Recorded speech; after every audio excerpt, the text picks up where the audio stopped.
নমস্কাৰ বন্ধু বান্ধৱীসকল, যন্ত্ৰ অন্য এটা ভিডিঅ'ত আপোনালোকৰ ৱেলকাম। আৰু 2027 চনৰ 31 মাৰ্চলৈকে ভেকেঞ্চি ডাটা লোৱা হৈছে। ইয়াৰ মানে কি হয়, 2027ৰ 31 মাৰ্চলৈকে যিমান ভেকেঞ্চি আছে গোটেইকেইটা ফিল আপ কৰা হ'ব আৰু সেই হিচাপতেই আকৌ নতুন এডভাৰটাইজমেণ্ট ওলোৱা হ'ব। নমস্কাৰ বন্ধু বান্ধৱীসকল, যন্ত্ৰ অন্য এটা ভিডিঅ'ত আপোনালোকৰ ৱেলকাম। আৰু আজি আহি পৰিছে বহুত এটা ভাল গুড নিউজ আমাৰ respected education minister Ranoj Pegu ছাৰৰ পৰা। আজি ৰণোজ পেগু ছাৰে কি জনাইছে বা কি কৈছে আপোনালোকে সকলোৱে মেবি এইটো শুনিছে। বহুতে এটা কথা কৈ আছে যে দাদা ৰণোজ পেগু ছাৰে যি কথাটো কৈছে ইয়াৰ পাছত আপুনি অলপ কৈ দিয়কচোন, এই কথাকেইটাৰ মানে কি হয়। সঁচাকৈ জুন মাহত বা জুলাই মাহত বা আগষ্ট মাহত এডভাৰটাইজমেণ্ট আহিব না ইয়াৰলৈকে দেৰি আছে। ভিডিঅ'ত মই কিছুমান কমেণ্ট কৰিম বা কিছুমান কথা ক'ম। এই কথাকেইটা কোৱাৰ আগত মই আপোনালোকক এটা সৰু ৰিকুৱেষ্ট কৰিব বিচাৰোঁ। এই যে কথাকেইটা ক'ম বা এই এনালাইচিছকেইটা কৰিম, এই এনালাইচিছবোৰ মোৰ নিজৰ হয়। মই ৰণোজ পেগু ছাৰৰ কথাৰ পৰা যি বুজিব পাৰিছোঁ সেইকেইটাই আপোনালোকৰ লগত শ্বেয়াৰ কৰি আছোঁ। মেবি এইটো কাৰোবাৰ লগত মিলিব পাৰে, নিমিলিব পাৰে, এইবোৰ লৈ আপোনালোকে ইছ্যু ক্ৰিয়েট নকৰিব। চ' কথাটো হৈছে আজি ৰণোজ পেগু ছাৰে যি কৈছে যে 2027ৰ 31 মাৰ্চলৈকে ভেকেঞ্চি ডাটা ফিল আপ কৰা হৈছে। আৰু ইয়াৰ ওপৰত তেওঁ আৰু এটা বহুত ভাল এটা কথা কৈছে, মানে এইবাৰ যিকেইটা ভেকেঞ্চি আহিব বা যি ৰিক্ৰুটমেণ্ট আহিব, এইটো মানে আগত কি আছিলে 2023ত ৰিক্ৰুটমেণ্ট আহি 2025ত শেষ হৈছে। মানে এটলিষ্ট 2 বছৰমান বা 1.5 বছৰমান এটা ৰিক্ৰুটমেণ্ট হ'বলৈ লাগেই। লাষ্ট খালি যিটো 4,500টা পদৰ যিটো ৰিক্ৰুটমেণ্ট হৈছিলে এইটোৱেই খালি অলপ মানে কুইকলি হ'ল, 7 to 8 মান্থৰ ভিতৰত হৈ গ'ল। বাট আমি যদি মানে বাকীকেইটা ৰিক্ৰুটমেণ্ট যদি চাওঁ, মানে graduate teacher, post graduate teacher বা LP UP যদি ৰিক্ৰুটমেণ্ট চাওঁ, সদায় আমি এটা বস্তু চাব পাৰোঁ যে 2 বছৰৰ আগত এটা ৰিক্ৰুটমেণ্ট কমপ্লিট নহয়। কিন্তু ৰণোজ পেগু ছাৰে কৈছে যে এইবাৰৰ পৰা এইবোৰ চেঞ্জ কৰা হ'ব, মানে এতিয়াৰ পৰা যিটো ৰিক্ৰুটমেণ্ট হ'ব এইটো বহুত কুইকলি ফিনিছ কৰা হ'ব।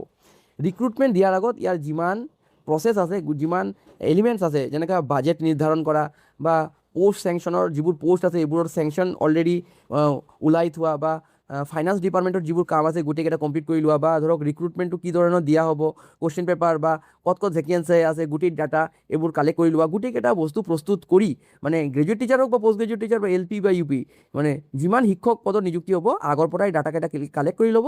আৰু তাৰপিছত গোটেই প্ৰচেছটো ৰেডি কৰি মানে টোটেল 100% ৰেডি হোৱাৰ পাছতেই এডভাৰটাইজমেণ্টটো ওলাব। আৰু সম্ভৱতঃ এই ধৰণৰ এডভাৰটাইজমেণ্ট যেতিয়া আহিব বহুত কুইকলি আপোনালোকে 6 পৰা 7 মাহৰ ভিতৰতে আপোনালোকে মানে হাতত এপইণ্টমেণ্ট লেটাৰটো পাবলৈ সক্ষম হ'ব। তো বহুত ভাল ভাল কথা কৈছে ৰণোজ পেগু ছাৰে। এতিয়া কথাটো হৈছে যে ভেকেঞ্চি কেতিয়া আহিব। বহুতে এক্সপেক্ট কৰি আছিলে যে আগৰ পৰা জুন মাহত আহিব, আৰু কিছুমানে কৈ আছিলে যে জুলাই মাহত আহিব। মই আগত এটা প্ৰিভিয়াছলি এটা ভিডিঅ' বনাইছিলোঁ, তাত মই কৈছিলোঁ যে এই প্ৰচেছকেইটা ইমান ইজি নহয়, অলপ সময় লাগে। আৰু মই অনুমান কৰিছিলোঁ যে নিয়াৰ এবাউট অক্টোবৰ মাহৰ ওচৰে পাজৰে এইটোৰ এডভাৰটাইজমেণ্টটো আহিব। কাৰণ আছে, এই গোটেই প্ৰচেছটোৰ কাৰণে আগত বাজেট নিৰ্ধাৰণ কৰিব লাগিব, ফাইনেন্স ডিপাৰ্টমেণ্টৰ পৰা এপ্ৰুভেল ল'ব লাগিব, ফাইনেন্স ডিপাৰ্টমেণ্টৰ পৰা এই এডভাৰটাইজমেণ্টটো ক্লিয়াৰ হ'ব লাগিব, এই কিমানটা পদ ওলাইছে এই পদৰ এগেইনষ্টত মানে পোষ্টৰ এগেইনষ্টত ফাইনেন্সৰ পৰা বাজেট নিৰ্ধাৰণ হ'ব লাগিব। আকৌ এইটো বিধানসভাত এই প্ৰচেছটো পাছ হ'ব লাগিব যে আমি এতিয়া ইমানটো নতুন এডভাৰটাইজমেণ্ট আমি ওলাম। চ' ফাইনেন্স ডিপাৰ্টমেণ্টৰ পৰা এপ্ৰুভেল নহ'লে এডভাৰটাইজমেণ্ট কেতিয়াও দিব নোৱাৰে, আৰু এইকেইটা প্ৰচেছত অলপ সময় লাগে। সেইকাৰণে মই কৈছিলোঁ যে নিয়াৰ এবাউট অক্টোবৰ মান্থ আহিব। অক্টোবৰ মান্থলৈকে এটা সময় লাগিব, কেলৈ জাষ্ট গভৰ্ণমেণ্ট ফৰ্ম হৈছে। আজি ৰণোজ পেগু ছাৰে জাষ্ট জনাইছে যে অতি সোনকালে এডভাৰটাইজমেণ্ট আহিব। কিন্তু আপোনালোকে জানেও ৰণোজ পেগু ছাৰৰ অতি সোনকালে কথাটোৰ অৰ্থ কি হয়। আগতে আপোনালোকে গম পাইছে যে যেতিয়াই ৰণোজ পেগু ছাৰে কৈছে যে অতি সোনকালে, তো এই অতি সোনকালেটো গৈ ক'ত পাইছে। চ' তথাপিও এইবাৰ ৰণোজ পেগু ছাৰে কৈছে যে যেতিয়াই এডভাৰটাইজমেণ্টটো আহিব তাৰ পৰা যিটো ৰিক্ৰুটমেণ্ট কমপ্লিট প্ৰচেছটো যেতিয়া মানে এডভাৰটাইজমেণ্ট যিটো ডেটত আহিব আৰু এপইণ্টমেণ্ট লেটাৰ যিটো ডেটত দিয়া হ'ব, ইয়াৰ মাজত সময়টো কম থাকিব। মানে আগৰ নিচিনা 1-1.5 বছৰ নালাগে। কিন্তু এডভাৰটাইজমেণ্টটো আপোনালোকে মোৰ মতে মই যিমান এক্সপেক্ট কৰি আছোঁ যে মোটামুটি অক্টোবৰ মাহৰ ওচৰে পাজৰে এইটোৰ এডভাৰটাইজমেণ্টটো আহিব। কিন্তু বহুতে কৈ আছিলে যে আগত জুন মাহত ওলাব বা জুলাই মাহত ওলাব। কিন্তু এই জুন আৰু জুলাই মাহত যদি এটা এডভাৰটাইজমেণ্ট আহিব লাগে, তাৰ কাৰণে বহুত আগৰ পৰা এই গোটেই প্ৰচেছটো ৰেডি কৰিব লাগিব।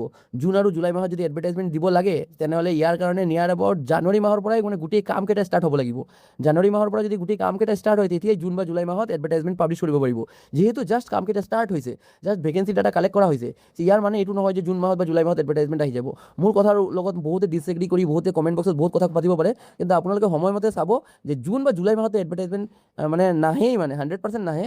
মেবি আগষ্ট বা ছেপ্টেম্বৰৰ পাছতে এইবোৰ, ঠিক আছে। ত' এইটো সময়লৈকে আপোনালোকে ৱেইট কৰিব লাগিব। আৰু মই আপোনালোকক এটাই কথা ক'ম যে আপোনালোকে চিটেট এক্সামটো ভালদৰে দিয়ক। চিটেট এক্সামৰ কাৰণে ভালদৰে প্ৰিপাৰেশ্যন কৰক, আৰু ইয়াৰ প্ৰিপাৰেশ্যনৰ কাৰণে আপোনালোকৰ যিমান হেল্প লাগিব আমিতো আছোঁই, আমি আপোনালোকক যিমান পাৰোঁ ইমানেই হেল্প কৰিম। চ' এইটোৱে আছিলে গোটেই এনালাইচিছটো। মই যিমানখিনি বুজিব পাৰিছোঁ মই আপোনালোকক জনাই দিছোঁ। এতিয়া কমেণ্ট বক্সত আহি কিছুমান পণ্ডিতে বহুত ধৰণৰ কথা পাতিব, বাট সেইবোৰৰ ওপৰত আমি মানে কেয়াৰ নকৰোঁ। যিসকলে ভালদৰে প্ৰিপাৰেশ্যন কৰিব বিচাৰে আপোনালোকে ভালদৰে জাষ্ট প্ৰিপাৰেশ্যন কৰক।